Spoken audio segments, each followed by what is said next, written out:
Gambia News and Politics. Hani kabi ne alla yamfu kunta jensi konde ndro kere kere sika ngadi mbaringolla mbarima alhaji moro balde wolo ngaje bansan onkul fongo be jijala ngaya fo barindi fo kontan tambe mbaring alhaji moro kondon na baki konde ndro mba kere kere sika lamba di lambaring alhaji duta kante fanana mbaring ansu jilen sonko ani mbaring to mal be konton na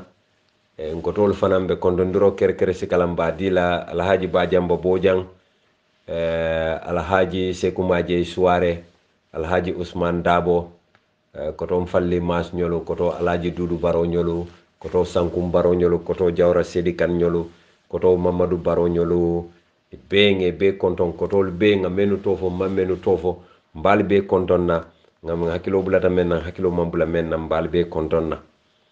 bade wolo natale kotenke nyakilo nyamale mu ka banko president o ka kacandi manke nyo koredite nyo hakili bulandolam doron ko la hidole mu yemen di banko dingol la ko nyimmembe je ala bonde alente saya noto na lente saya noto mbe nyinkela la hidole mu jikita wo la hidole la yemen no fo o dalilo latine ye tambinde nkoto da suba your excellency lafita pour ka kace domanden doron kato binni o kuyata bake president baro molu kam mem fo na bente songo fe akan niyo kuya kato niaja akan niyo kuya ntafana nga kataku jamal ke nga suto niaja jamal ke pour kaje ko yefuta nyim makamo me ya lon ko fi samante ya makamo lam man satalla ka dali molye ka ngani ka lanyine fo ka tambi banko nyato ofisa mante ya makamo ngangani yenne andu ngakele yenne andu ala yenna duwal jabile tambita bi keme kabule noma mfanambe folo tam folo le kono men ya lon koy lote pour kaje ko yenyim place soto woto janning wo ntenga wala hido men di gambia dingol la janni wala hido be banna sanji lulu ninga wato soto mbekar le yamarla katum malla fi ala yen jarabi yomal kiyama kontele nga tinna mfanambe mulla kono men ya tinna itambita gambe nyaato fu gambe dingol torata so membe ni tema hakoti mbe o di lelale wala mo ke yamari nga kibaro soto foma gofano me ya lonko atele benun URR Omar Sampo Cissé abe sasare andu ibota kalama bar president baro ko kilinde kan jahali la ko Omar Sampo Cissé ya samba RVH Dr. Olia Jube fawli ya je ko ita jarano anyanta fintila banko kan kata bantala jarolo ye nyaka sal president baro foto do ka sula mol male kendo ni kurante man sulem foy ka jalango le famu batun temal akwo kan jahal le kasin kan fanyin kan kafu mun yara ni tabe nyuno man kuranta aka menke mol labe wala kelantela president baro nyin ayen hakilo bulanda ayen hakilo murundi kom yaje la kafo ila nyim baro kafo men yalo sona mala nyolo o fanam fela be kurande be la ren Senegal ye nyaka sala data o fanan nakuto president baro Omar Sampo Cissé na fata alaman tankala de alama jam fala bar na fata ndaba fala mo len baro la fa kadu president baro e ka mol so motola e ka mol so kordala mol men ya lon ko wollelu wakilte sabarte ko mbe baro ma ko la tilimbale ala le ni wol kurante ke nyaka sila modol sa foko ha asa nyaka sila nyanta o fa ko la ko tawtal mol la mira lo moti won den la mira lo ndela mira lo mu nyinati ko hanni nim mobe kuri yala nal kata tubani sunya na jolo ndakolon kono nyanta julo nyini no la ware tubani fatol siti nyobala pour ka ke julu bakata wote saja so julo ta ya saba ya funtini kati na telebe ko kile hanni tinyaro lam bari e kanyim maanya menke gambe dingol la malom foy ka bakala man bang fondum gambe dingol fo buke jeno la fo mo bele be finkirim ba sumun bukmun umyut fawum laari on ndebuka long president Barrow, you are very heartless, you are wicked. Imam betea. Ko to tende fenti. Nyimbe kante karandile. Nga fom fande he Barrow baraka. Yenta bondila ka foko na met. Gambia News and Politics. Bar walantinna yaje ninin ke balka kacha. Ku ko to mur ko to lo ko to kalon de. ndenga kebal tentu de atol kebal men be balure mbal tentu la nka moy dinno le ka fo we don't need all pa koy ko ali be fay nganna ndabe sularon all pa dam male makato sin karandi kunu na mamello aje dinden kala muta balul ngawole jenoma wala ne la ko kam balafa yaje nganyim fo npp ko lende ngoy ko alkanyin selfish koto kono ba menje min koto lam de bari nyimmam mole hati na man ka fon ko dammate aka ko dammale mira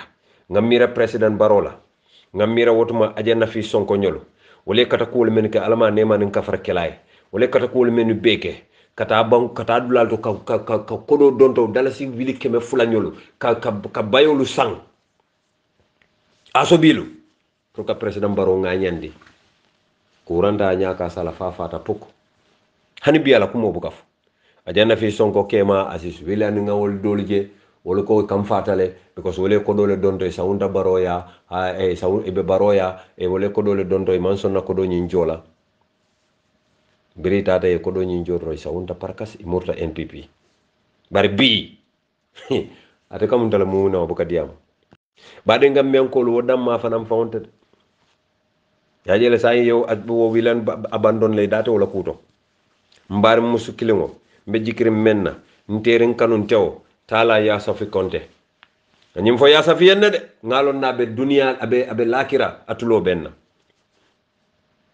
ngaye ko kana bo UDP na fayne de wotuma be do ko la embassy bilembe nyum ko mo fala ngaye kana bo UDP amanna ko mo moy atata te baro no ma kuran dal yal nyaka sala fata alkal kata sadam he allahu akbar alma nim fata alma mo kana o kenna imam kalamuta mfurewo imam kalamuta kendo mfurewo iko kana ikane fayitandi dukare mbadi wolo nale oje momo la karola dukara la bay nim fata Gambia News and Politics furebe kodo kala muneti president baro ye insi fala ke lamin ardabola afata hana la tri sabo mansi altata achoto ale len jong faraje ale tantan ko si ba kulo lipa ale dong fale ka tarapisiku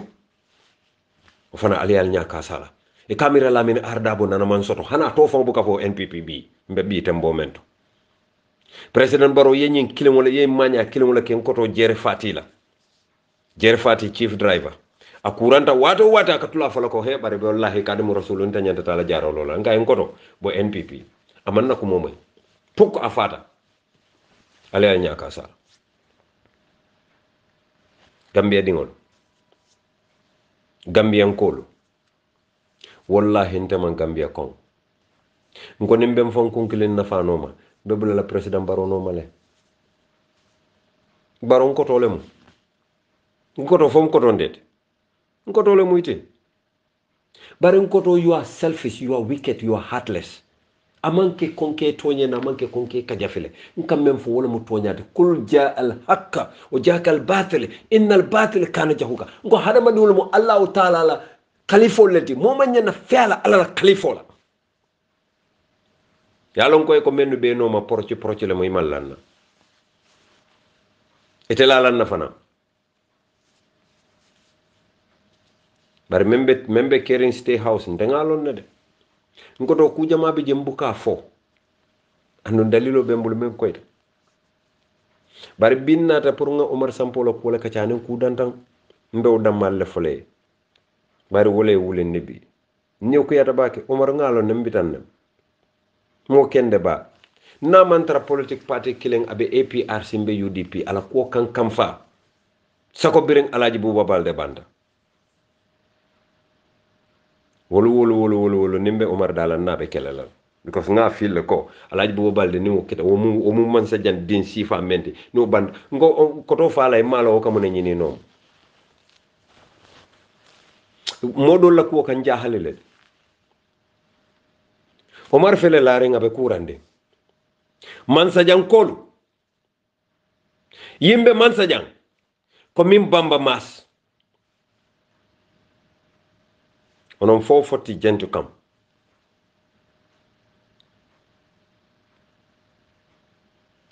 kalano wadi Omar Sampo Sise wata hay goto laare haydula Adama Baro parce que Adama wawi wallu Omar how heavy challa adama itele fula ko mo entati kam men fo itele alo yimbe mansa jang onon foko fulbe mojo onon foko dimo wota hay goto wota adama barosi o wallani Omar Sampo Sise parce que Omar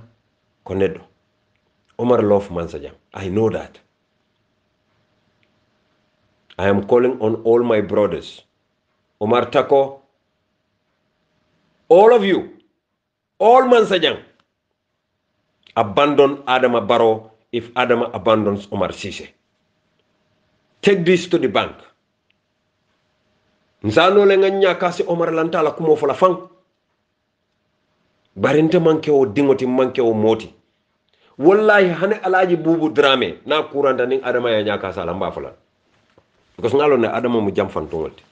Nga fale ne nga 5 ans le nga kilin fale nga fale nga sayta kote ke nga fale molu ka fo kal kana bamba mas la moy atol NPP nafiki ke balu men be jolu ka fo nafiki dinule ko ni nga le bamba mas ko manda ka record le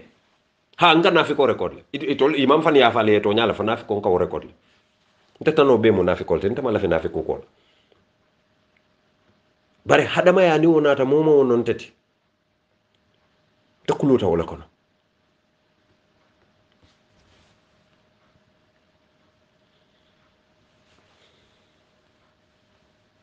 nkuluta wala ko nga kulle je Gambia nimma wuli ate bete yalla de nga kulle je nimma wuli ate bete yalla andun mina United Democratic Party yamar lan na next audio dukare nyin audio lu dukare ngal dani ala janjandi Gambia dula be ay futa beto tu ala janjandi Gambia momo ning atar hadama di wolen tulo bala hani mumune o me alon ko abuka moy rike Allah explain a sign language aya understand wallahi nale karto fay Adama Barrow Gambia mo ibe mo jela ka bulo fenke foye lokabo ka bulo podi foye lokabo Gambia news and politics. United Democratic Party lafta pour nale kacha domande yaje executive lata la baki mo katala balle bal kono UDP la executive al mo katala balenti jetole malti and I trust you people mfama la nyaton kaya koto yalo ningo media mu bala isa fo pause ni fo dingo kay kan kajafi hani ndal kajafi la nal bebe do ko kilenne ando ngalo no kalbe kata mu men nante bu ko kota fonke bayrato le ka dum bere kankan lo kono ndabe siring air condition lo kono nin kando nin suma ya dunda nga hita mala nin kando dunda nga air condition mala mambata kulong atol lebe batala woto fo ngal tentu wala ngal jey bare mbe ko kilena falale ala hakilo to IEC to baki yal ni ta kam fatan kam basu kala fay ala hakilo to IEC to baki nadia mo folo nale hakilo bakan kale ko nyunu ka mo registrale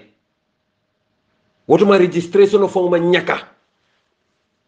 e ko ba ma sin ko ka wuli yalla wallahi hani Adama yalo nente ba ka wuli yalla ninka faman siad ninga fo fana ninga kalamuta ko manke to nyaate nga murna ninga fo mole nga memfo me ya fo nyama fo kunye nde always I have been like that nan tarta o damale nyama kabirin ya jamme jamano fo bi because na fam ngam fonka toro men soto jede anen suto nyaaja anen kodi bondo anen bata jaw ko do me yalon gon sadu no ku kunna mol fongol kam badi o dol ka fo lan ka man baraka ka na fo lo men be sura ka be dunde political kunna e to nyala baranka ke banko le nda ba ka duwale pour nga baraka so nen ka do ko ke banko e hubbul watanu minal iman ngo karan ne nga long nga koto long so nka jele ko nka menke wala mo mbala duwati kalo na banko e ka kelo ke na banko e pour na banko e bo masibo kono akana nyaati lim masibo la na ba ko na e boje ndangaje ko munte kunna wajibilati nyina kan diamondi ni wonde diamo en defa nam batale manal kam ne mira walantina ni ngande woduma beddo ko la man sakunda ko mol ka ba mas fatul ya mera defa na nyanta tula diamo la fu nga fa tagi hani hanon laftala ngam foño anu nim fama gagné tam bem foño lol abatar la nga lahido timmande nim fama pa Ousainou Tema ka bring 1996 lota podium to bur foot nkay malla fi yel long hani bi melo road lad pause no fanga yalo nana buka commande o man fe enta bulude ni nga pause no commande long ko nga commande very important matal ni wonte haji jamal be pause no bulu mbuka la fika batandi bari lafta ñu audio e janjang IEC yafole nun gambien ko lalbe tula mo yafo nun ko etolie mo wili sabale identify men ya lon ko woliye register kele signa jama tambita signa kilenna IEC le yafo mo wili saba mbele nga moy newspaper ya janjande kibaro ya janjande IEC ko bari nataje ko IEC mo wili mo wanni fulabe bondi electoral register kono ye mo wili sabo men fo ime tolu publish mo malo njumal lem ngani men fa lal tulotu nak moto de gambian ko la tupi jambo bala IEC bal nene la IEC bal tapale yalla ya jamme ka gagné ñameng e be lef la pour ka adama baro gagné ndi wo ñama andu nal mal tawsital be mo la batale kala 15 ans gambian nol be batare mbake gambian nol laftale bo adama baro bulun te fa ko itamal fer ngaaje ñal président mo men be kabulano mo be buka karto fay dol kabulano mo lu kan kumandele ya fonye ko mo be siare njanne de bar mo men be janni ya konti e jama be je wolte karto fay lay ndol ni to lel kadi yamu kullo kono hani executive NPP la executive e to le kadi mo rasulullah mo dol be gambia ni ko le ko boy mbela no mbadi la bama ma se ka fo ya kana non mbadi kamira ko tem mo falade ko ni mona manke wata len jaw en nyame man jaw yaw nyama wallahi ngala fi to nyaada mal yaay menu ka fo he kana no mbadi yalla man tiling olantinna andu dole be wol ko wol ka sewole ni ko ba mamas bi biay ni rek ay man betea they happy nal mu toña mote alte silala pour ba mamas yalla no mbasor alte silala pour al ni ba mamas dem wallahi ba mamas bu ko mo be rek IEC ko mo wili saba etole wolel identify inata to dolu bondi ngaje ko wolbe bota gunjurle badi ngam yankol bimbe ka cala de ngaje ko wolu bota gunjurle fase ku dabo nata na diamo ay audio bondi ajente fembo ka film mada bebe ma bor mbulle tep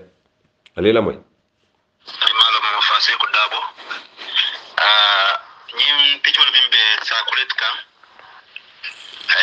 kamin foko molle register ke ko signa fula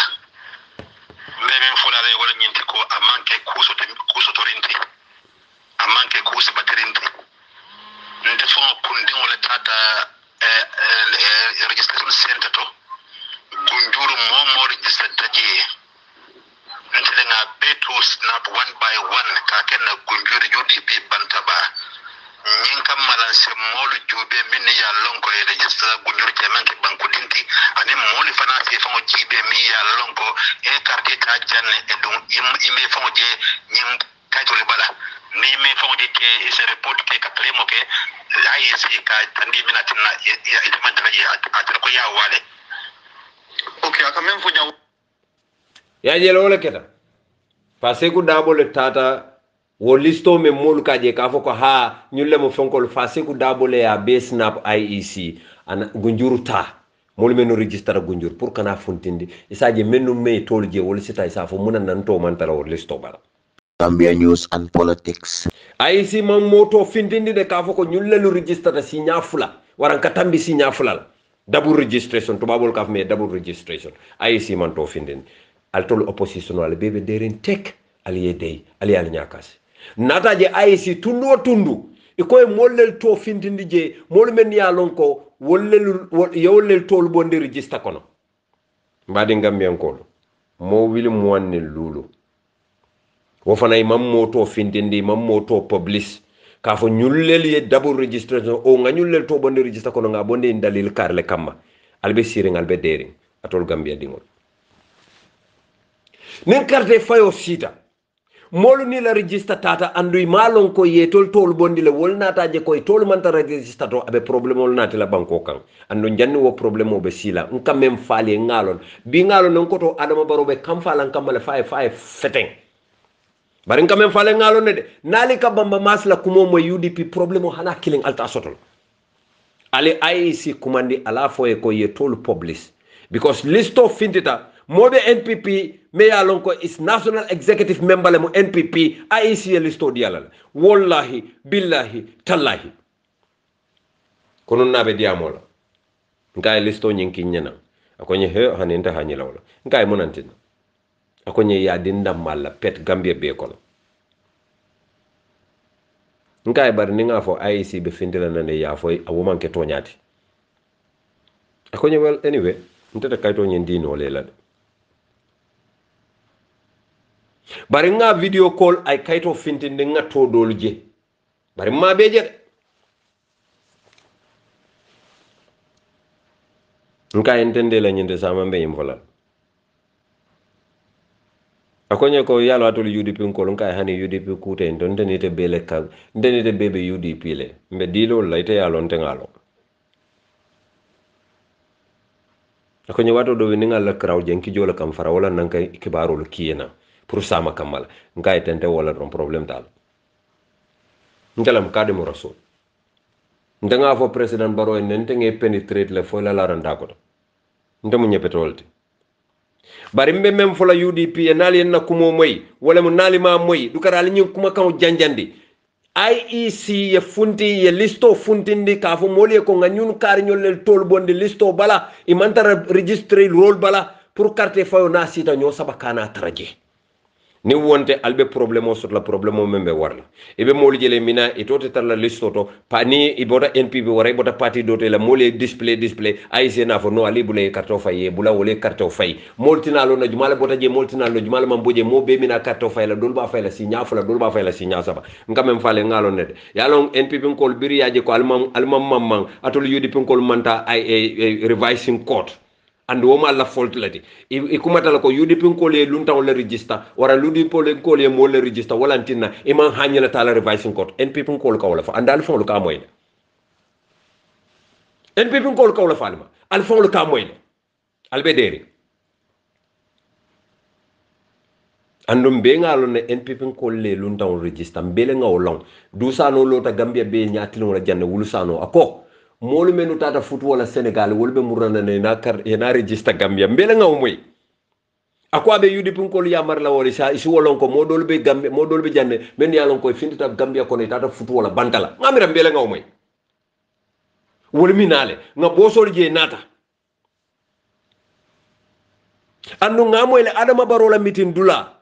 yalon NPP ko bu ka meeting ke NPP ko ka banko le sunya mina o kachala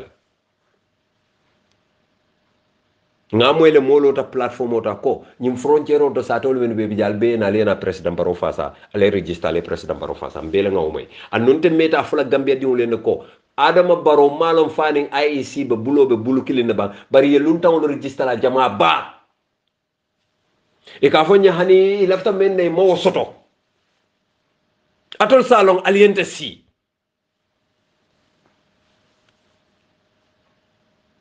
yalon ni ajembuka kamfano nkatu bulalal noma banko la nafa mbebe wolto banko la kayro mbebe wolto pour na musole daha fala tingoto pour banko dingule daha wodoron ne kam wole ka wulendi wole kante batandi barni wonde nte bata o bata batende kan nte bamba masi mbe sirin damen moto men diata nyensi wala borende ne lafita man fe soto de bari nga ala tentu mangaybe ndum mamira mbe ngaybe la mbala balu mamira mbe fola wala jannen dunia be kirla wotonte kam mengo men ken ka bankole ma koy nka ke gambiale ntel sonno moko non ka wala fo nka ke gambiale woto ma fay ali wuli alta IEC noma ala fo e listo dialla listo me ya lonko ye mo 25,000 mem bondi listo bala afo ya listo dialla ali ya long ay publish mo be ya long jumalle to bota listo to moli ya long jannen carte fawte man ni wonte problème o kibe create la Gambia ndengalon ne NPP be plano men dada kan ngawolon bari fero be le kata image loi dula le to si Ousainou Dabo bale lola men ya fero be le try ni sa soto ba kelal NPP man problème soto na man ka Ousainou Dabo ti wodron ne mo la problème oti la patio lota wala kamma ka Ousainou Darboe tinya ila patio lota wala kamma ila patio la manifesto mu walti ngale ajel hani say manifesto ma fontindi ita fontindi no la because fente manifesto bala na man ka Ousainou Darboe ye page le batel to tar la je ngam même fale ngalon ne de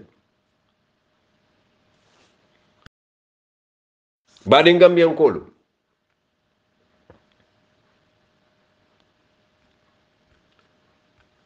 Ali la moy président Barrow Gambia yépp même soo duggee ci biir pax di nga am courant am na safa Brikama Nkole ko te waa West Coast Brikama ñu ngi leen di wax ne ani Serekunda Nkol ak waa Serekunda mbe projet ko men dogu kam Banjul projet bi ñoo liggéey Banjul na next time ni tamit 2021 la su ci yàlla àndee élection bi suma gagné no projet ko mbakela Serekunda la andu mbakela Brikama fanan façon projet boobu dinañ ko def Serekunda def ko Brikama janni wo fo be sila bala loolu di jot sax comme mo silol mbe wol dogu kan nga phase 1 phase 2 phase 3 nga wala soto yoni combo yi ñu ko xaaj ci ñetti xaaj commencé ko benn ñaar ñetta commencé nañ liggéey amira phase 3 kono fo na ci ñetteeli fan naay liggéey ñu silo men kata courant bumoto seen yoon bi dem ni ci fi power house bi nekk obe phase 3 kono le boobu ci ñetteeli xaaj bi la nekk mu dogo le mel yalan ko mine datila le loolu liggéey la yoo xam ne dinañ ko commencé bari silo me yalan ko abota ta fondo ndesan Gambia news and politics. Mbe kuma kilin na folale alal hakiloto Adama Barrow. Alal hakiloto Adama Barrow baki. Nale hakilo bakam. Ala nyin diamolu kono President Barrow e kuma kan kilim fo. Ako. Ibe lopitano me ya lonko. Abe laran wili kilin laran kemelu le sotola ibe men lola farato ala nyen dimas lu mito way même fo Brikama badi Gambian kol al kana president Barrow danko nkoto mankende ya wallahi amankende ya je Gambia fodum alka nyina ko ngol susu ba men kal nyina ndi bang je President Barrow 2019 alota bara esew meeting to ako North Bank ni banyunu kole ko nkana nga ferio len nati ferio me ya lonko ni bulatala less than 15 minutes ibe cross la yeta bara wara cross yeta banyun ako ente fa dun taw ferio ako andunta dan nawto nga projecto le soto me alon ko nyi fonko mba brit la jannen 2020 banjun ni bara tema ako mba brit la jannen 2020 fo wato alkaaje ika britolu natalolu fintindi banjun ni bara nyanta brit la men mba de Gambia ko hanaka bi fonyo ni ngole kati anen kunolu fo Gambia de won tol betula tenne ba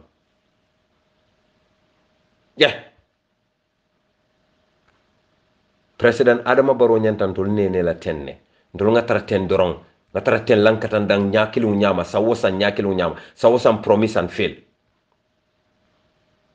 badi won President Barrow tententa ko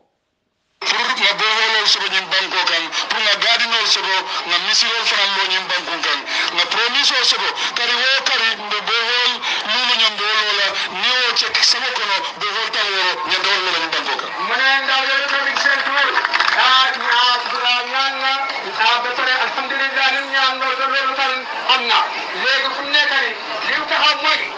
ben ku nekka nañ sar papa joni bo hol ci bir rew ci aliyo moy ne de ako san kono bo hol tallu ibe wala sinna Gambia President Barrow le nyim fo mankal lala atol yalo nenten na buka kamola nkoto la I love my brother bari nkoto mankende ya nkoto isa satal ñi sino manke sino kenso de ñi mo courant de son de mo fon pareta parakasila ngoto Adama Barrow yi ñimbe fo aba fo la ñe ko be bo hol talu la sina Gambia amanda wota jamawlu be fo la fe bele fo bi no kana lo kombon collier abe lo la tol keba ba kotolu albe siring al tulobe President Barrow la ba fo la le ko nyanta loptano loptano me ala ko la wilikli la ran kemelu lo abe wala soto la ndolla loptano men be kere wol fawlu ma boro fa soto mo be fa la suto nentilo ba ko ne Gambia bara alfana al tambita nyinnale Gambia du kare ngal manene al kana Gambia na ko fawol tambita nyina ndol boda men kono malla fi ngamuro sifa kono every time talin konkoro non ko so foddo la banko nyanta tula wala nyama bang alka la banko la nafulo sika alka di menna alka e ko mansule samato sang mansule dendi ko sang baroka pare sifa men beke because dalasi wil keme dalasi wil talulo alka wala diala tili wo tili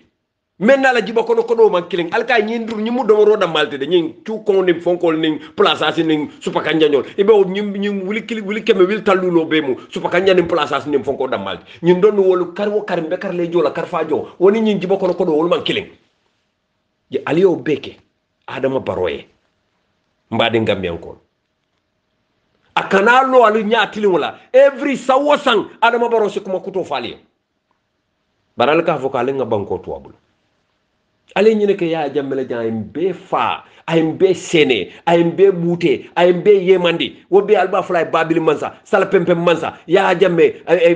atodum atodum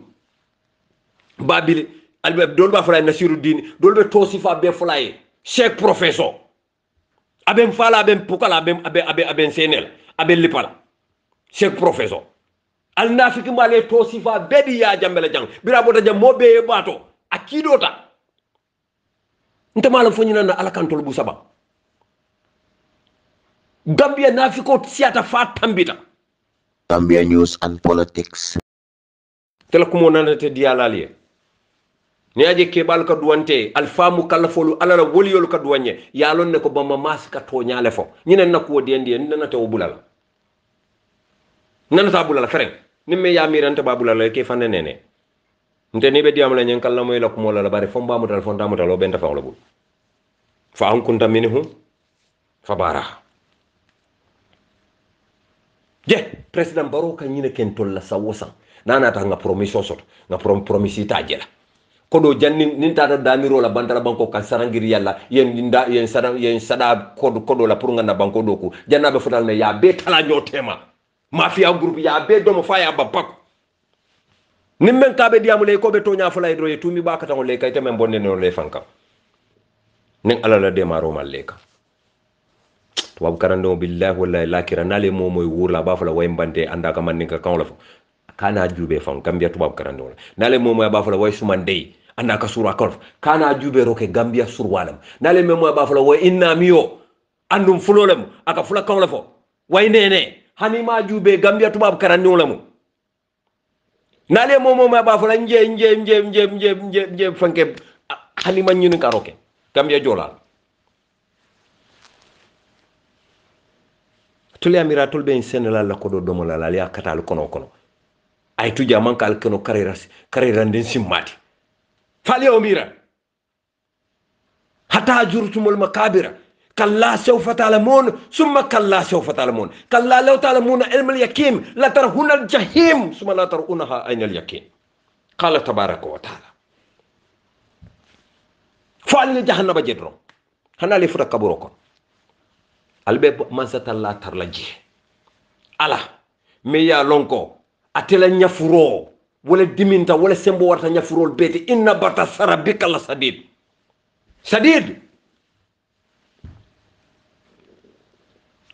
ntolbe tula tende doro nimmen nata way nene way tambi nimmen nata way nene o ka fo fonde ba mam futu fonde nyanta fenke la tenne ninna dimbali ye dingul be sikay be samba tubabu du e tara sirinje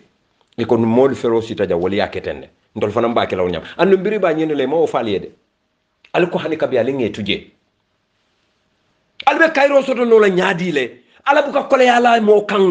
ngo mfaw le ka kole yalla fanka al kakara fo ko ala le ma ali nga alamuta ni alamuta bita jahannabale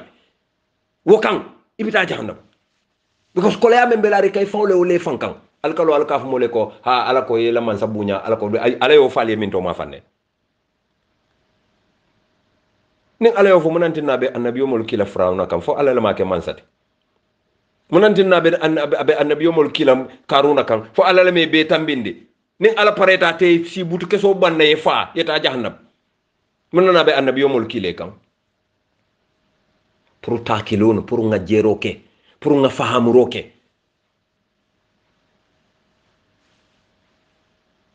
ndanin ke ballam de nimmen ko malla fi ol palante nin ol palam mbe nyin ke balu fa sala fo janne ala ben kala nyame ali la moy baro nyin kala la ko do ni anatale bari sama ko lom iko bo wala pour ka si sama ko na ko leral mo ne hali ci fere ko ñawna par la chose c'est commencer une ligue bi ci bir na lañ ne ka ni ko wadi be ni ne do ko ne ligue bi na annon koto akay men fa ko do natal wa alman bo holi ako ko do nata fa ko do natal already sila ko do men nata ayo ke nyaadile aya be kunu mbadi ngambien ko je adama yo ko do be kunu akana lola ya kafale kon kana loptan lol mina sila lola project face sabale bembulu project face fenkele bembulu adama baro to nyala face sabale be adama baro bulu feso memba bulu birabe banko nyinila aba fala gambe dingule ko nte fama Ousainou Dabote ni fafate man kunoto ba ni fala coordinateur mo mula dinkuru yalde mo one face let ala face fula njaw bira nata ko yalo mol men beje diaspora wol mu ba ko ton feñol lelti wol ka fenkele be o mu face fula njaw ala face saba njaw mbetara jana diata meye akuyata meye mbetara jana fo 2020 wala mo ala face saba njaw face saba wala babul akaw face le fali alma understand je kilimo abe gadini mani le dokula karo kono o mu gadin tan sai e tan nani ani sai anya do dokula samu nyin kono mo ne ba holelu sun ko ben je bare lolu aba so bin gadin mo la wali ci bi rew ci andum fana ndo misiri lulu fana lola kari wo kari kono sama kono misiri taworo lola ali aboyle de gadin tan say misir taworo malo misirol be loro min to ma fan classroom wili nani president baro nyimbe fale janne serum kola ayol fo serum birana ta ko smart garden gambia mune fana munyinti yamere nyim fo mu kayrati bang de ngoto ina sawo sang asikuma kuto fale ay ni fonkol fo bo holol fole aliyam fota maliya balal amake anata smart garden fo ba fala musolo ni be la waño dala ila mobalo kuma la kerlen ini mboro ko e finance ma ya fo na gadino manjibo hani be banko min to ma fan ila gadino e ba mobalo ta ker par ma ba gadino jibo al fo ya lon ka hani kuntero alon ko wata possible nola ali yake jeloti yalo muso be lafta tole o jelo la bar musuma lafi tole wul wala fale amira ndaba juma fana lafta wala alka baro jele la ntima la fola mbe tonya la folon ko tonya ne dingo mbe wala fola na ya moy salamu sale na ma moy falillahi alhamdu asata rantana temo hako membe je ngaw tilingalala Gambia news and politics. Je ngoto adama baro nata wato men ay kuma jamaal faliye ala kumolu sawosan asa falin sawosan asikuma kuta fale sawosan asikuma kuta fale folundo president baro tata fa jakali alota katol gambia dingule ko hani mbatu nga fa nga fa ma toge 2017 ak legi betey deka bi amna ñu nga xamne ñu ngi politique every day politique bi mënta jeex bes bu nek ñu ngi sabar bes bu nek ñu ngi blog yoon yi bes bu nek ñu ci social media bes bu nek ñu ngi saga nit lool nak on the 4th of December suñ ne wiw loolu dafa close Gambia fi ali amoyle de yalon ta magnen kawalal al fon li nyanta lon nako mu dictatorship because hanim tino fon politico bi je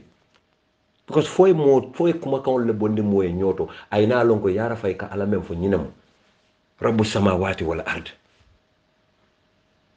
هو خلق السبع سماوات في 6 أيام ثم استوى على العرش يغشي ليلا نهارا يطلبه حثيثا لون الفويو explaining ya bondi nyoto ngana lo ngana la hani dino politiko bije kila e dunia le mara bar president baro ko molu kanyim politiko lu men ka ba close lale birim moli ya ko ndiyamu doron ala wulundin jelelal nate ko ha baro ma fo nyama afenketa janal hannim baro e ala bane safa hani amang ala bane koni fatul dum alman sila ala alfon ya moy baro dale ya fo moma faide afon da na mistake ta la fo president baro hani de ndulum lafta ya fo nyama ma fo nyama mistake ta la hekato president baro te hani la o kala fenke ba okay bar hani president baro même fo atinyata al kalafile pour kana ka dada ku alba dada no nyaadi le momi ama fo manjaki kanto ama fo kanko tendo afo kawmento mo bela moy Gambia 40% be mo mandin koleta afo mandin ka kamba ka tawleto mbele tulo nga moy baral ko hani president baro be kalamtar wato ma be tan nin keme otuma president baro ka diamu tenne ali la moy on the 2nd of December 2016 after 22 years of dictatorship Gambians decided to take back their country with great courage determination and dignity ali la moy de prior to this the abuse of power disregard for our constitution and the rule of law as well as disrespect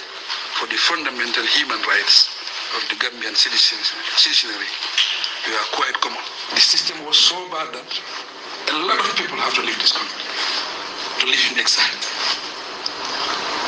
A lot of people lost their life. A lot of people were incarcerated because of the system. Ngaluan mentraja luar jauban.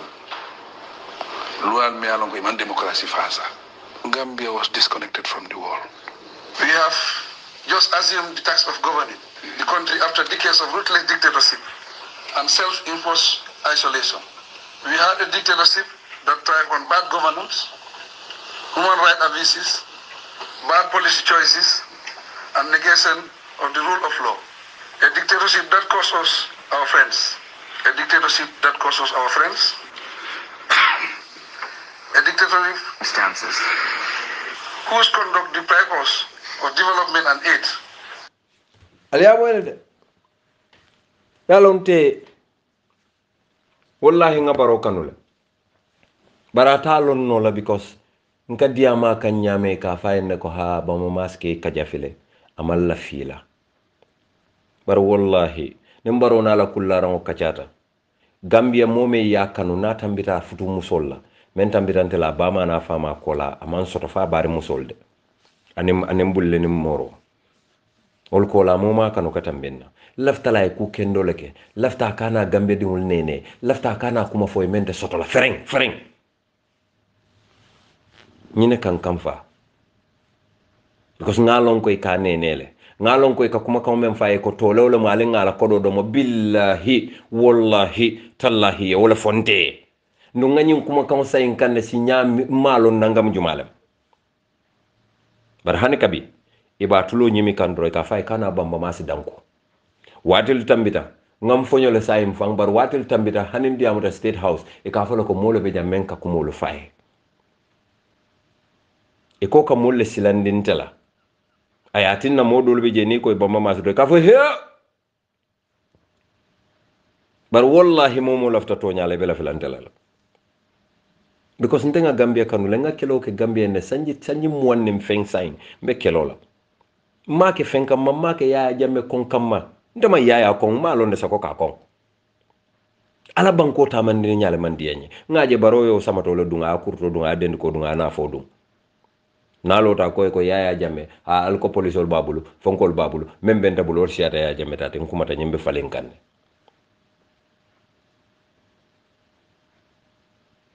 Gambia alinga fero kata nga adama faling nga modo saya noto nali maake hannente baloren kerol safa nyadin ko yala al hakilo bakande Malian businessman o me kafa Abubakar Jabi police li amutanu anin jambandi boto wili nani boto kemelulu Gambia News and Politics. boto wili nani boto kemelulu bedem police li amuta kaya bondi Gambia Groundnut Corporation la bumbale to membe kerewan Abubakar Jabi akata famu masande bara e mollel jo menu tata e kawo fengol sangay president Adama Barrow diamuta ako banko molu ni aje jambando man dia nyama Senegal la molle bala man sakunda kono menu be tilimbali yala ya ko be kiskisi ya lonko Hassan Diallo permanent secretary memmarta agriculture la me ya lonko atele mu Maymuna Balde Kemati biri ya tarako atele ba ko koma president Adama Barrow ya singolo kan tapach ko ka duño tay ñame aman so ko e findi badi ngam ko lo fa dammante ndungu kebe ñomi kenno be je ka fay Amat Sarr NPP nkaba abe NRP la baraka NPP la support 1 billion%. Afanan kama ko ero kenon ka jambandolu sunya ke wafi ka fay Amat Sarr dala kibaro ka Sénégal President Barrow ya long a singolo kan aya nyakas kato aka telefasa ya long ngafo President Barrow ko alika kodo di dinngol lalke jo dalas wili saba dalas wili nani pour ka kebal neng alkana dinngol la samatinya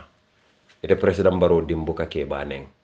ete President Barrow dimbuka Alpha Jabi ete dingol be tata londo nyini pour sama na place balu mara Gambia nko wo opportunity di funding ke wala menu be noma political mo be parti o parti to wumula civic right le ila nyantolam adiate yetra parti o parti na diate hani iblis la parti o yalo wala nan ko démocratie nko malla fe dictatorship la oto nimmol kabule no may ke face à président Barrow ye dingol muta nyame muta o nyama kana ko do di dindi wala e fon nya bala modol menu ke face ay ka ko do di la pour ka ke bal neng e ke fon la samale tinya e ke fon do joran tinya alman nako mo may andalta moy la de wallahi ning atra misal fe nyimmembe ndugo kebe Amat Sarr wara nyimmem Maymuna Balde ke mati na ya taraka UDP le support to non president Barrow be tara state house na wurita ndugo kebe ngol ba mira la ko abe lori la jamawol ba fala ala are salamu taala ala kachim sakim monantin na because ibe NPP iketele fasa loi tinyata e manyan na loi fesla president Barrow ma lon ko ye alala alqur'ano le mutaybulola kitabullah kalimatul haqq yowlo mute bulo lay bulba bulo ni mara bulo be yamuta be la Senegal mara la Gambia bulubal ye kali ko you will defend the constitution without fear or favor, ill will or affection, so help me God. Badi Gambian ko bi man na chahano mamir hani jelo fa be kelambul ñun ko en niyo ko yabade ako en niyo ko yabade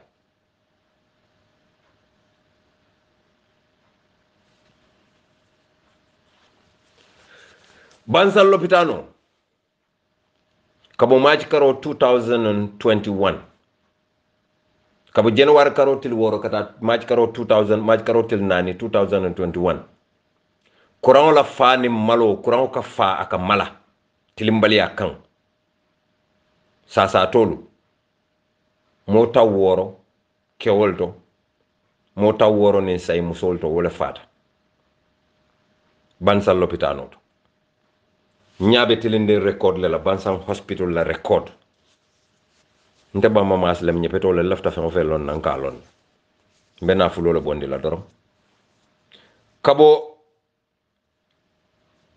January karotil woro kata til tanning killing January karotil woro kata til tanning killing January karotil woro kata til tanning killing woro la say konondo tan ani tanning killing til lulu kontoto mo tannen say wala fata Bansal Lopitano to kabo February karotil folola kata til muwannen say mo muwan wala fata Bansal Lopitano to mo woro wala fata Bansal Lopitano to kabo March karotil folo kata til nani Gambia News and Politics. President Barrow ma wolu do kuno among health minister health lai Amadou Samata ndi ngoma nyana kelete tende fenti ite hey la hawla wala quwwata illa billahi ikamira koto la nyomi dingon teteti ite ende fama lolale mte finistale because Amadou nte jiki ba te la njikite la fo malo mbeke la nyame biri eta ministère la nga kontaan sifa menke nsewo tala fo ma kalan lon no nga foy fayene de nga mbe ma koy la nga la ran ki l'hôpital wo l'hôpital ente nga moy mal la ran soton sa fo na tubabo la lim ma koy hanen to man fa ale ma koy ale l'hôpital ma koy la ran bari ne biri kama l'hôpital nyini nganta bu ke commandé ndunte commandé la biri ngam nyin ay machine Samba Serekunda hospital machine nyin tata fa tinyata ali al nyaka sala be tinyata hani bututo almalom fa soto ta nyamen fa Gambian tol ka kuwol kala man jara ngafo ni yake barajo kama man jara yafo alale be baraji la to babol men ni okay wallahi mo kende balu makna la molu imo kende ba ye Gambia kanu Gambia news and politics. bare ajube dron nyimbe be kering Gambia Adam Barrow akamulo fele ko fem mantra kering akamula fele tous mantra kering banko mulu kana fulo diala sa wosan akata yayi banko dauda akaka meeting wala keje nay meeting wala keje ye bula mol lay molu nen ware molu kajafi ni ajube adama ita mutala kula wala banko la député wala mela do ko wala ntolo Gambia nte malon ntolo nga jumale tonye nte malon de katu banko la député wala ntolo ko nga carte fay mennier sawo sam man sakunda nata jawra man sakunda wo yaya man sakunda wo woluka ke jubur lawle to jora way keke wala ti ye puntum pantan ye fay ye wala ne ka police wala dina ni momo wada député yalla bu ka fen soto ka fa foire ya kon katu mol la jiko wala balay ka karto fayale wala ka maleta député bon pour aller wala nyaaji wala fita ale ke checks and balances on the executive ali make so executive ko ali taste ali tete atol kana ke munati man sakunda la kumande njelalalu dol men yalon koy tol ko ka man sakunda la support hande man sakunda e banko na fulo betinya e si lo député bon to ya fako against the motion ya against pour man sakunda tous kana foyma fatol ya mira wala mu barakoti alima lon ko molle la carte fayale man sakunda fama wollom fang wol nana man ta man sakunda la bundato woli jikita la le carte fayale yali sidni woli député bon al bele mu de UDP député o NPP ko NPP député man sot UDP député o enveloppe député o menu bay wo ani député o be abe tout NRP UDP abe NPP abe APRC abe albe banko jamfa all of you because ni wonde ning atrambe tonyale fasal alla do ko momenti wala mo aleman sakunda taste aleman sakunda check je barentol la député wolu na journalist wolu na political activist wolu wolu nana man baro hold accountable at all albe nyaajel president baro la nyin so called mid the farmer store kabirate sito ayake politique rangolte albele nyaabal and woman violation of the constitution womu banko la loi tinyalti because of president baro na la fita politico kela woma la nyantole ta si political rally kumandi NPP rally ay taje bare akata nyin to menna banko la nafulo aliya wala sikalia diala tol député fourol ntale ngafa ale banko la nafulo sikalia di president barola na tata lo dauda ha ndela parti yo ndebe fenkela tenne min gagneta mfenketa tenne mole na ye na o podium moto ye na lo o platform moto ye oppositional neng ye kuma jawul foy andum banko bela nafulo la modi fanyanta kela wala nyam ne NPP lafte la rally ke la rally ke ye rally organize faye bar banko la nafulo manya no use la ka rally ke andum president baro tata wala kela throughout brasita ni bitema akawda mare plan ando luo la kolek alfa ka jele ila rally le ñu president baro rally ka fo le NPP rally fo ñu mu NPP rally le ti ba hani ñu mu presidential mandate le ti me yalon ko banko la constitution la ko president be siring ala nyanto le pour kata samalalu ke kumpabo ka long mu ne problème be lari kan isaje man sakunda sinasi kaw problème ol yinka mbenyim problème ol solve la nyadi para president baro meeting ko min tola ale sénégal ye commandé ko alna la problème of na manke NPP nkana karle commandé wala mena lola ay siolu pocho ay bula siol lay kuma kuntango fo on a constitutional platform mandated by parliament. You are a disgrace to Gambia atol député hani député kilim man soto membe emergency session commande la parliament ka banko president commande ka nyininka munan tinna banko la constitutional mandate ibe o kala political reality for what reason atol député wol fon len tol faire atuli ya mira la ko député ya mu ñina tie tara moto farantan ko la farta tata everywhere pare ba kenseng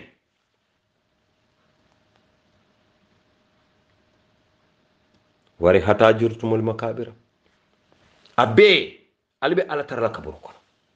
ni koy ko president wala minister banko la minister me alon ko banko mo le ka jo e ka padio mo diala ka bula kono wala mina lo la political platform ka kana ka jafi role la haka man sa nyawonya danga wara fatali sa bop ya nga waxon defon ko ca dembu nit ñi fatte wuñ ko nela wuñ e ñante hakilo la yemu hakilo mo ni ko ma yemin fonu kunu adi yemin kenu kunu bol ma ñinala deg na dem moy gaaruwale nak moy gaaruwale na moy le kunu abe kumo do fay kan kunu dina ko tontu suma mag la way dina ko tontu nak ko to le bari ma jaabi nak ko saga de man la fi moy nen de ko saga nga jotté man ni mo moy nen di roké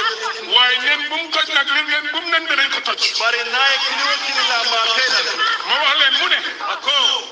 mu ne ñay wax mbiri tribalisme doy tribalisme di rew mi ako minu ka fi fatam fasi ko wolle mu tribalisme di banko bari ngam men ko fo atolu men ni alon ko hannal manta karamboto almanta tubab karamboto on siwo fo because mo bele karanta ni man tubab karam ko e mor karam ko at least ye bayi sini karan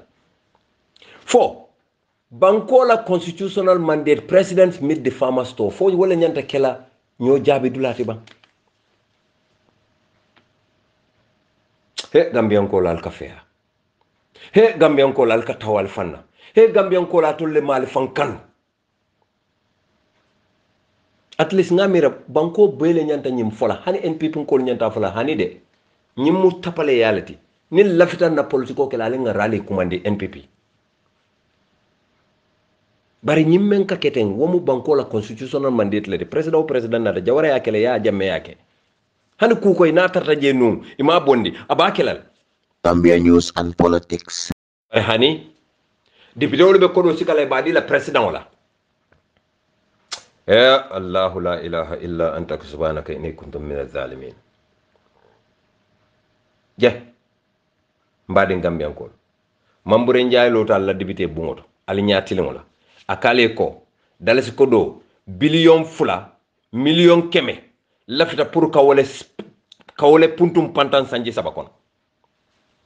kabirin president Adama Barrow nata president yala kabirin 2017 ala office o mendomo dalasi billion fula million keme ala office o wala domo kabo 2017 kata 2019 sanji sabakon dot a wala domo akamunta million keme woro la sawo sam president Barrow ka wala domo menning dalasi wil keme dalasi wil talulu mankilin office of the president sinya killing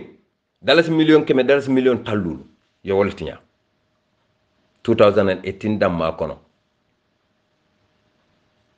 dalasi million keme dalasi million talulu wonin ye dalasi million keme dalasi million tannen saymen di ministry of for menu marta funding ke wala woman killing ministry of tourism Amadou Ba men fanka wurten abe fajila ko kalera telendingo e dalasi million keme e dalasi million tankono toni worwula le diala 2021 appropriation bill député wala aliye wala kodo sika aliya di Amadou Ba aliya di la December karotili nani 2020 je mambure njaay lota tol ñaatilingo la akale ko ba banko la president wala office million keme saba million tan saba ni nani ye wole domo January karoni August tema 2021 January February March April May June July August kari woro wala dono dalasi million keme saba dalasi million tan saba ni nani ye wole puntum pantang député wala alman tabulo sikali ya la kunto ali ya fetem banko la ali de tek ali banko mol tuje he la kiratol nen tolbe kitel nen dangal député o député jabe tambela be ñapile la dendi ko kan fok ngal fornale kiti doro ko sun tol mal kije wala ndol ngal kije le pour aller ke Mansakunda aller ken tol county Mansakunda aller en ko do menta ali ake min tole ala be explain one by one butut by butut bar hani 2021 appropriation bill biri yow nati yalong 2020 iko dalas million keme saba dalas million tan saba nin nani 2021 mambure njaye men nati député bonto ako dalas million keme woro dalas million wanni worowla alafta wala spend la 2021 aliya sik aliya diala hey la hawla wala quwwata illa billah la hawla wala quwwata illa billah la hawla wala quwwata illa ndolla banko be during sa to be burunturing mo be kuranta wo 627 million hana tara president baro e keme wili keme woro le sika dura bondi je adi Omar Sampo Cissé la jannen karkile nga sikende na e million keme sab na million talante o sika adundi sona malan ko na sikende mo ko tawlo men be kurande ye men no bute men yalon ko ye sene men yalon ko ye lipa ba victime ol men yalon ko kela kuma fo suto nintilo hana tara million woro wala bonda adundi victime ol ko ne be kilin sita jare be kende one by one almo jawla almo ngani findi ngol albe sir ngal yal nyakas bayra al dinunde al ba dinunde walantina nen kam mol moy ka fako ntolu ha victime la ko len tol mira la ilaha illa ha bamba mas monete fonyo la ba ngam fonyo si dong mba wulenke tam fonyo ngam fonyo si dong ndabe tente naka kelo ke gambia de ha kebal ka duwante wala al falu men yalon ko be fay place wala e ka duwanye wala ndem fanya hani mbawulenke mbekar la fala le dron foni malonde je badi gambian kol nale hakilo ba kam president Jammeh time 2002 e gambia di wol kinu Ukraine le pour yete karandi pilot yala ka pleno bori ni nyame 2012 jet fighter fula wala be gambia man sakunda bulu jet fighter fula kilimo ka fay 80 aircraft service koinolam Suzuki Su-25 ani Su-20 coin stroke CA kulundo be je ka fay ko 8802 ni ajube o kulungulu idunda dame alale along president Barola man sakunda mo buka nyinin kala ngo gambia fa on tol problème mo fa be ben tol bulum tama mira president Kirimba Bannon amara president be sanjilu la dile te demanding ke to ni to bota je do na o fana demanding ke ni o fana bota je do na because nin ko mo kilon tula je abada dal fa tinya jannare be pare dalo la men folo dawol be tinya banko be kita problème oti Gambia be tembo men do niya janyi nyata men be tubabu wolle bunkendo lo ani men ka sunya anin tolu men ke kata ke tarol bondi ye bunkendo lo wole Gambia na isinde ni wonde Gambia subhanallah la ilaha illallah ha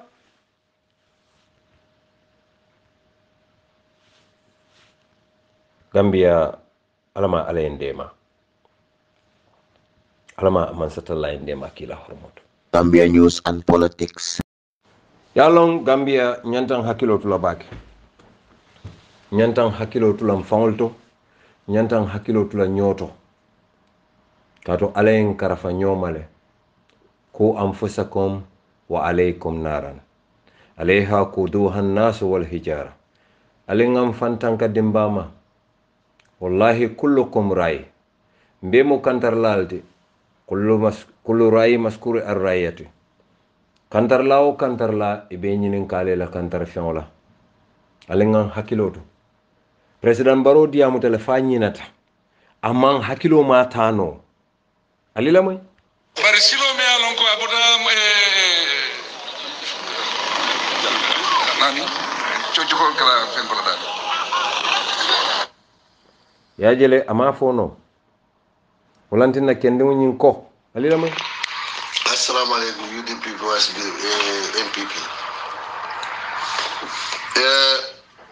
no ñimo malolti bari ñu miste ko président la miste ko tangi de men be président bala wolle kay miste ko me wallahi to nyala président ñantala bi da da abe men fola je anya ñantala ya safe aliya diala ay trabulu akala miro le men na ta la to mun fola aliya be safe aliya landi aliya diala barka president bla be demul fula be mistake la be lola be di la be tamul be siri ba jube la o mu ñaato ka doyal men be baro wala ka baro doyal anim banko be la malo baro albas ñol le ka doya wala ba fi ni manya na kira ni atiri nga banko president wala moy manya na sonno wallahi akawul me wallahi kendi moy to ñafo bari Gambia na ko barfa warta baki yajente nte man la fi mota fola ko ka fola ko alkanam fo jawla par alkana jawsa wolom de kaw moy man nga xoro bari nte wala fi jawla nte de anyway nte mom la fi mo jaw yalla mal ma abuka tarana miralo kono fam reporto dole findita Bamba Mass Podium anen Kibaro News eko baro doma muso Halima anen director of immigration le fututa nte mamba kalama fam nte ma safe fam nga jele yena talo mem fam ko je ndingolem bintu jawne ya na talo le kije anen Sidi Touré nana fututa le ye dingo soto bari ngandimma moy Alaji Bambo aben nenna yalon ngafo president Baro en kana dinno lo tinya Alaji Bambo dalta alfa ne wala dalta hani Ousseynou Daba ka bulala ko kuma kuntan lo fama malla fi ka Alaji jabi den dum malla fi nta jabila baɗi gambiyankolu albar malaj bambo lem baro doro président baro bare musma alimatu baro ngañin kibaro soto ko kunun ala futu wasita bari aliya kalamutala ko ñintili fulol kono Bamba Mass nala molu ye wandi musole natalo samba Facebook iko breaking news ye natalo men samba Facebook iko wala alimatu baroti anin immigration director kata futu number 1 fanyala wo musundi nyum manke alimatu baroti wo mu dahabala musolti aliya moy la de yalla manka wala la ando wallahi suma wallahi Alaji Bambo du kare momo ya kanu ala fay fata Bamba mo kunolati mam fan jayide bari Gambia be nyantan nen la fo Alaji Bambo nana ngala kumo fo janne afintita nan ako nga wulula lo fo ako yani ko ya bake bari ala fo Alaji Bambo yente manke anem moti Adama Baro bi fanam ba fole ye dingol samba tubabu du pour eta karawla Alaji Bambo mo aliyati molati abama na famate balurin wallahi ning Alaji Bambo yente neng solo konte be balurin abatamo ko silala wallahi billahi tallahi ngawlon Gambia News and Politics. Bari solo la hormone mbunya kan ndebe tendena ka Alaji Bambo kanu katu nga falon ne ngalo mbakel ngo dinni woni kulli balu mam bang e manyan ne sanyo konkon na kafo kono ka alfal ne Alaji Bambo mbe talin kilim fole domanding lume wuluta ite Alaji Bambo ndata boraba nkotobe do ko laje nabe bakilim fa kilim otuma be postings la boraba mbota je ntata mbari maya bari bansan kol tulo bennale e ka fa ke ba dabo bari jama ka kuma ne ke wa daramel la bota jara pakali bala we sirim bansan abantambul Angleterre janne nga fro sayndi jara na alfa kende ba kabirin dinding ifama be siring adala ibe kachala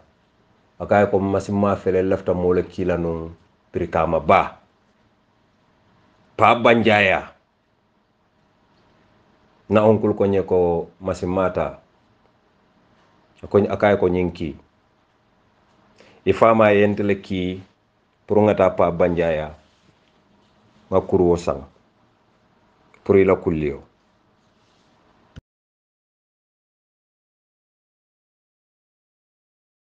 alaji bambonte manke moti te nyanta mennenna bari molu men bota bora ba e tulo ben nakumo lale dudu mas wotuma be do ko la bora bale wala nan koy ko ning koto solo konte be balure na yete mo interne wala be tamo ko sila wallahi billahi alazim alaji bambonte fanam be falle kono nyinantin nangi kanu wotuma be do ko la embassy inana man kata barola teng ikan kumandile non nka kacha nka kujamal le kacha yalon ala yalon tengalon woto may fero be kata la pour kata barola man kata no nsemen no nga woleke ikanyi mem fonte man ba kalama ikanyi mem foten bari hani kamenu la kumofo ikonte ma wollon wel fongelon fommelon Allahu alam bari itendi amundi nola de nte buka musulma ngawo folen sai ka ngafo fon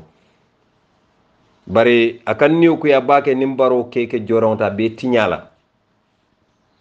ba Usenu alaji Usenu dabo mu nyani la alfa balati ite doyate porci yata bake pour kabulala e porci yata bake pour ka jabi alaji kane fantinya ala timole muyti ibama sira sise ntele siata da hani sira koto fa ntele siata ndebe karam la makati wato menna nyani karanta balon na de alaji bambo otuma be karam la amite high school alaji bambo nga traile num pour que karandi bare nga jele ko e kulute fa wala bulu wonte te la folte te la alfal banda ju belal ta junale bari ni botante lay be da halal de ila political affiliation mula political affairs si momo support no adiate nyama banku dingo la moyti bari du kare kana som moy ke jorawti ye fantinya mennu ka kodo dila ika motol dila ika fewol dila pour yebula mol lay molu jabi ya jela ko diatante nente wallahi bari lafta no pour que karandi do manding bari nga jela ko ite karan ke nola dunia samo buka krimpani adingo ngunuma de atul NPP alfalu al dingolu tikela nyamen albe wande dingo keka wala nyama nalika alaji bambo bulaka alaji Usenu castigate alaji bambo mu nyani dingol tanim fuladu dingo aka alaji Usenu dabo castigate nte o mante fode maybe nte wo kay nte ma fe proci le ta nte mutala fenti bayren awululal mantara baluri ni be baluri ba fala ne he alaji kamen ne man nyanna wonenna ifama la dindem kende bala moti bari atol tulo bala alaji bambo be kulubal yala be tinyala alka jele bayral dinte bar wallahi alaji ntete konna kato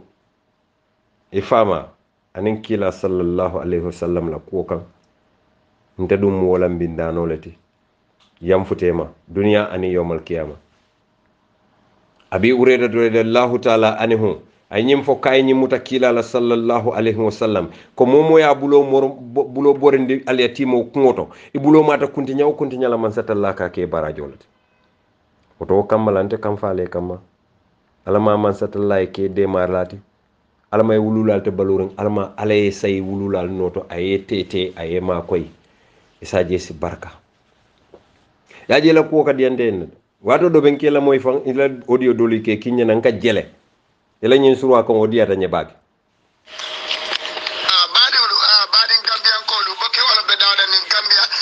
anin gambia bantala soje LPP danga fekk fofu olof ak sosé pour yeb gañi ngay fofu ki mom mo ngay nek baawum ki mom babukar baawum ni de fu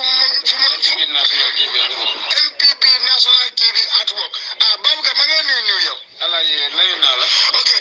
lan nga am pour nga wax bokki gambia be dawda ni birin gambia anin gambia ban ay ñu dolu ka aka manan ka enjoy ala yalo ela politiko man kuyante de bari kan toñen ne alay bambo andung he ke bala ngun taw manke ku kensante alay bambo nte manke nem moti imanyen na kantenen fereng ala alon kila alon ni sinta joyono wole be nafala ila barko be wolto mbuke nene mbuka kuma kuntam foye ni sinta joyino ila barko be wolto ni se alaji usenu joyono ila barko be wolto to kare kana kodo muta e keke jorawti ngi dani mben nak kaca kum fala jele mbadi gambian kolu mbal tentula mbal jeyla to kare momoy alaji bambo kanu du kare alama koy ñimu aliyati molati alama koy